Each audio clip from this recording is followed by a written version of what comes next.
నమస్తే welcome to Chitragupta నేను మీ ఉదయ్ కిరణ్ మొత్తానికి తెలంగాణ రాష్ట్రంలో ఇంకెవరైనా రోడ్ ఎక్కనున్నారా అంటే చాలా మంది రోడ్ ఎక్కలేదు ఇక ఎక్తరేమో అన్న పరిస్థితులకు తెలంగాణ రాష్ట్రం తీసుకొని వచ్చింది అశోక్ సార్కి సంబంధించినటువంటి ఇష్యూలో ఆయన నిరాహార దీక్షకు మద్దతుగా నిరుద్యోగులంతా దిల్సుఖ్ నగర్ సంబంధించినటువంటి ప్రాంతం నుండి భారీ పెద్ద ఎత్తున రోడ్ ఎక్కినటువంటి పరిస్థితి మనం నిన్నగాక మొన్న చూసినాం తర్వాత నిన్న అంగన్వాడీకి సంబంధించినటువంటి టీచర్లు కూడా రోడ్ ఎక్కారు ఆ రోడ్ ఎక్కినటువంటి విజువల్స్ కూడా చాలా ఉన్నాయి అయితే ఎక్కడికక్కడ వాళ్ళని స్తంభింపజేస్తూ ఎక్కడికక్కడ వాళ్ళ ఆధార్ కార్డులు చెక్ చేసి బస్సులలో రాకుండా చేసే ప్రయత్నం చేస్తూ ఉన్నారు అదేవిధంగా ఇక్కడ బస్సులలో ఎక్కే ప్రయత్నం చేసేటటువంటి సమయంలో వాళ్ళు అంగన్వాడీ టీచర్లు అంటే అక్కడికక్కడే అరెస్ట్ చేస్తూ ఉన్నారు హైదరాబాద్ చేరుకున్నా కూడా చలో సెక్రటరేట్ అనే ఒక నినాదం ఏదైతే బలంగా వినిపిస్తూ ఉన్నదో నియంత పాలన తెలంగాణ రాష్ట్రంలో నడుస్తూ ఉన్నది అంగన్వాడీ టీచర్లు వాళ్ళకి ఇచ్చినటువంటి హామీలు ఏవైతే ఉన్నాయో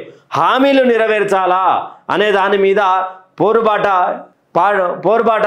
ఎత్తుకున్నారు అయితే దాంట్లో అంగన్వాడీలను ఎక్కడక్కడ అరెస్ట్ చేయడం ఇవన్నీ జరుగుతూ ఉన్నాయి అయితే ఒకసారి అంగన్వాడీలను అరెస్ట్ చేసినటువంటి దృశ్యాలు కూడా కొన్ని చూపిస్తాను మీకు ఎక్కడ పడితే అక్కడ పోలీసులతోటి అరెస్ట్ చేసినటువంటి పరిస్థితులు అక్కడే కూర్చొని తింటా ఉన్నారు మరి ఏం చేస్తారు ఇక ఎక్కడి నుంచో మారుమూల జిల్లా ప్రాంతాల నుంచి వచ్చి అక్కడే కూర్చొని తింటా ఉన్నారు కాచిగూడ పోలీస్ స్టేషన్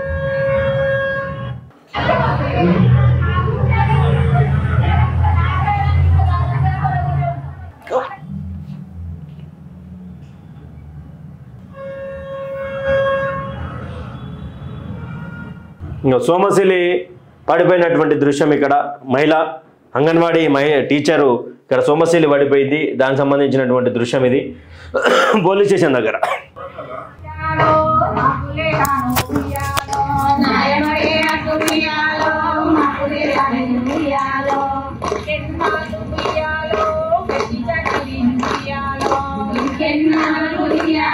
ఏం చేస్తున్నాడంటే ప్రీ ప్రైమరీ స్కూలు ఇప్పుడు శ్రీ విద్య అని చెప్పి ప్రీ ప్రైమరీ అని చెప్పి అంగన్వాడీలకు వ్యతిరేకంగా ప్రైమరీ స్కూళ్ళల్లో ఏర్పాటు చేస్తున్నాడు అనమాట ఆ ప్రైమరీ స్కూళ్ళల్లో ఈ ప్రీ ప్రైమరీ విద్య అనేటువంటిది చేసినప్పుడు ఇంకా అంగన్వాడీలని మొత్తము తీసేయాల్సిన పరిస్థితి వస్తుంది మరి మేము 50 ఏళ్ళ నుంచి చేసుకుంటూ వస్తున్నాము అలా చేస్తూ 50 ఏళ్ళ నుండి దీని మీదనే మేము చేసుకుంటూ మేము ఏదో ముందు తర్వాత ఏదన్నా అవుతాము ఇట్లా అని చెప్పి ఎన్నేళ్ళ నుండి కష్టపడి చేసుకుంటూ వచ్చినప్పుడు ఇప్పుడు ఈ ప్రభుత్వం వచ్చిన తర్వాత వ్యతిరేకంగా ఈ ప్రీ ప్రైమరీ అనేటువంటిది ప్రభుత్వ స్కూళ్ళల్లో పెట్టడం ఎంతవరకు కరెక్ట్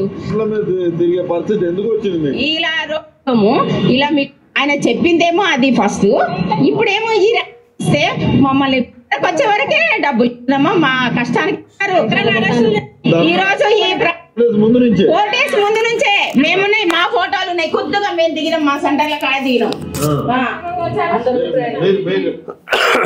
అయితే ఇక్కడ ఎందుకు అంగన్వాడీలు రోడ్డు మీదకి వచ్చిరో ఒకసారి మీరు అమ్మ మాటల్లో విన్నారు తర్వాత అరెస్ట్ చేసినటువంటి మహిళలు ఎక్కడైతే అరెస్టు చేయబడ్డారో అక్కడ ఆ పోలీస్ స్టేషన్లో వాళ్ళు బతుకమ్మ ఆడుతూ ఉన్నారు ఏ విధంగా ఆడుతూ ఉన్నారు అంటే న్యాయం కోసం ఉయ్యాలో రోడెక్కితే ఉయ్యాలో మాకు ఇస్తున్నటువంటి హామీలు ఉయ్యాలో నెరవేర్చకుండా అరెస్టులు చేస్తూ ఉన్నారు ఉయ్యాలో అని బతుకమ్మ పాట సందర్భంగా వాళ్ళు పాట పాడుతూ బతుకమ్మలు వేస్తున్నటువంటి తరుణం అదేవిధంగా ఇక్కడ పోలీస్ స్టేషన్ల ముందే బతుకమ్మలు ఆడుతూ ఉన్నారు సోమశిలి పడిపోయినారు ఒక్కొక్కరు వరంగల్ నిజామాబాద్ కరీంనగర్ ఆదిలాబాద్ మహబూబ్ నగర్ 33 జిల్లాలకు సంబంధించినటువంటి అంగన్వాడీ టీచర్లు రోడ్డెక్కిరు ఎందుకయ్యా అంటే వాళ్ళకి కావాల్సినవి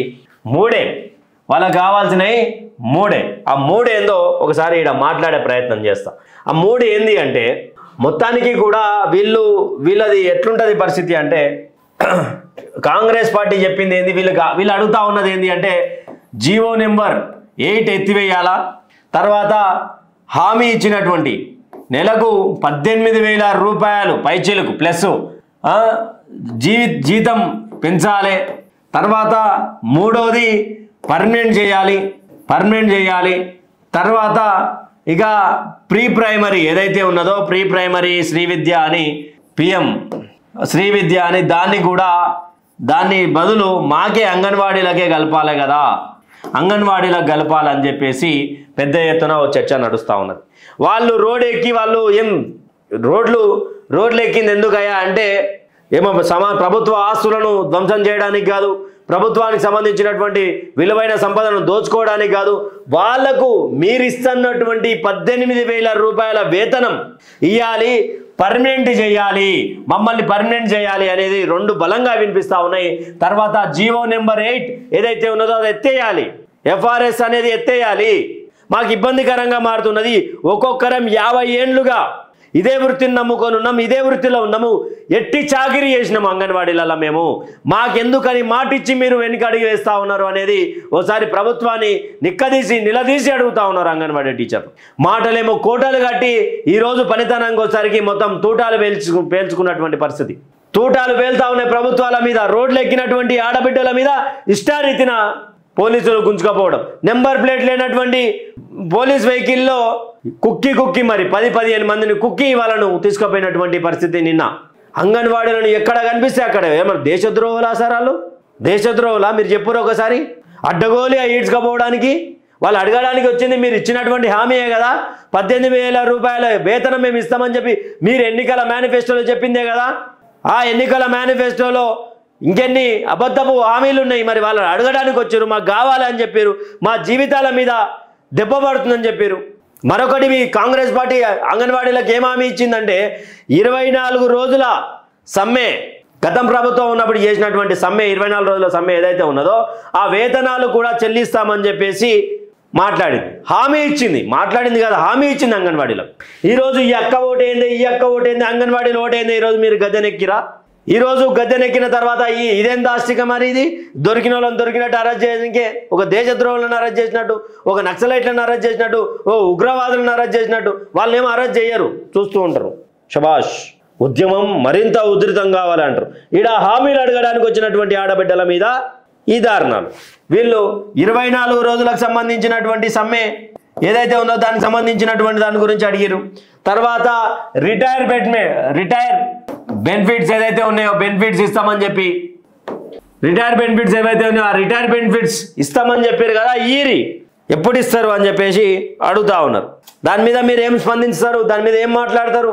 అంటే అరెస్ట్ చేస్తే అయిపోయినట్టే, ఇక అరెస్ట్ చేస్తే ఉద్యమం ఆగుతుందా? రేవంత్ రెడ్డి గారు మీకు తెలియదేమున్నది? ఇది ఎక్కడ చూసినా అదుపులకు, పోలీసుల అదుపులకు, నిరుద్యోగులను అరెస్ట్ చేసుడే. ఈరోజు గద్దెనెక్కించింది ఈరోజు అంగన్వాడీలు, 24 రోజుల సమ్మె చేసినటువంటి అంగన్వాడీలు. ఈరోజు రోడ్ ఎక్కి పంచాయతీ చేస్తున్నటువంటి అశోక్ సార్ కోసం నోటిఫికేషన్, 2 లక్షల ఉద్యోగాలు అన్నావు, 2 లక్షల ఉద్యోగాలు జాబ్ క్యాలెండర్ ఇంకెప్పుడు ఇస్తావు అని పంచాయతీ చేస్తున్నటువంటి విద్యార్థుల మీద, లొల్లి చేస్తున్నటువంటి విద్యార్థుల మీద, వాళ్ళ ఉద్యోగాల కోసం వాళ్ళు కొట్లాడితే కూడా వాళ్ళ మీద అక్రమ కేసులు, మాట్లాడితే మైకుల ముందు మాట్లాడితే అక్రమ కేసులు, ఈడ ఆడబిడ్డలు రోడ్డెక్కి మా ఉద్యోగాలు, మా వేతనాలని పంచాయతీ చేస్తే అక్రమ అరెస్టులు, ప్రశ్నిస్తున్నటువంటి మీడియా మీద అక్రమ అరెస్టులు, మిమ్మల్ని ప్రభుత్వాన్ని ప్రశ్నిస్తేదని వీడియో పెడితే దాని మీద 3rd డిగ్రీలు. ఇంకెన్ని రోజులు మీ రాజరిక పాలన? ఇంకెన్ని రోజులు సార్? ఇప్పటికీ 2 సంవత్సరాల కాలం అయిపోయింది. అంటే 3 సంవత్సరాలు ఉంటారు. ఈయన కొడంగల్లో మాట్లాడుకుంటే ఏమాట మాట్లాడతాడు ముఖ్యమంత్రి గారు అంటే, మరో 10 సంవత్సరాలు మనమే. కొడంగల్ పీఠాన్ని కదిలించేటువంటి వాడు ఎవడు లేడు. కొడంగల్ను రేవంత్ రెడ్డిని కదిలించేటోడు లేడు. మీరు నాకు బలంగా ఉండండి, 10 సంవత్సరాలు కొడంగల్ ఎమ్మెల్యేనే ముఖ్యమంత్రిగా ఉంటాడని చెప్పేసి ఈయన హామీ ఇచ్చేసి, మాటలు ఇచ్చేసి, ఇక మీ ఇష్టాపూరితం. ఇప్పుడు ఈ రోజు ఉండి రేపు పొద్దుగాల మీరు ముఖ్యమంత్రి మాట్లాడారని పెద్ద చర్చ నడుస్తూ ఉన్నారు. ఢిల్లీ వేదికగా మీకు సంబంధించినటువంటి మంత్రులు ఒక చర్చ లేపుతున్నారంట కదా సార్. మీరు ఇష్టరీతిన అరెస్టులు చేయించుకుంటా, వీళ్ళు గతంలో కూడా కాంగ్రెస్ పార్టీ దగ్గర రాలే, కాంగ్రెస్ పార్టీ నాయకుల దగ్గరికి పోయారు. ఆ రోజులలో కలిసినటువంటి మంత్రులు, ఆ వ్యక్తులు ఈరోజు మంత్రులు అయ్యారు. ఆ రోజులలో ఇచ్చినటువంటి హామీ ఈరోజు నెరవేర్చలేందుకు పోతా ఉన్నారు. మా తన పైసల్లో ఎట్లియాలి అని అడిగితే వచ్చినటువంటి బిడ్డల మీద కేసులు చేస్తారా? ఈ వయసులలో వాళ్ళ కేసుల పాలే ఏం కావాలి? వాళ్ళ జీవితాలు ఏం కావాలి? ఇప్పటి వరకు జీతాలు చక్కగా ఇవ్వలేదు, పండుగ పబ్బాలు వస్తున్నాయి, మరి జీతాలు ఇవ్వాలి కదా. పేరుకి మేము అంగన్వాడీ టీచర్లం, పర్మనెంట్ లేదు, మాకు జీతాలు చక్కగా లేవు, ఇస్తున్నటువంటి వేతనం ఇంకా ఇవ్వలేదు అని చెప్పి రోడ్ ఎక్కిరు సార్. వాళ్ళు మీ ఆస్తులు ఇవ్వమని చెప్పి, మీ ప్రభుత్వంలో ఉన్నటువంటి మంత్రుల జీతాలు ఇవ్వమని చెప్పేసి అడుగుతలేరు. ఇప్పుడు రాజకీయ నాయకులకేమో రిటైర్మెంట్ బెనిఫిట్స్ కావాలి. రాజకీయ నాయకులకు ఒకసారి గెలిచి తర్వాత ఎన్నిసార్లు ఓడిపోయినా వాళ్ళకు పెన్షన్ రావాలి, వాళ్ళకు నెల జీతం సమయానికి పడాలి.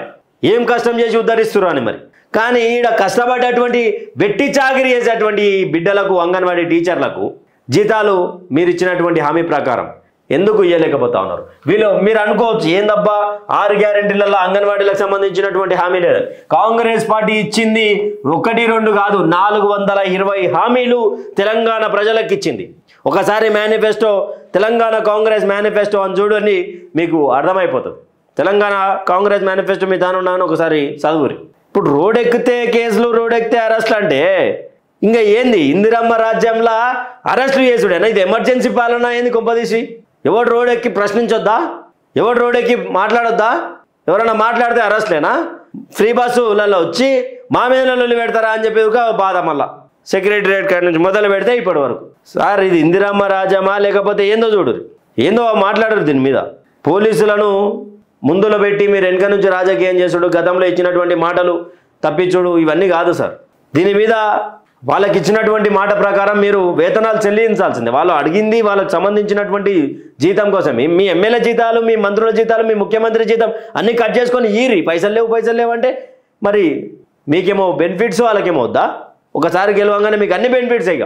₹1,00,000 శాలరీ ఉంటే 50,000 నెలకు 50,000 వస్తుంది కదా.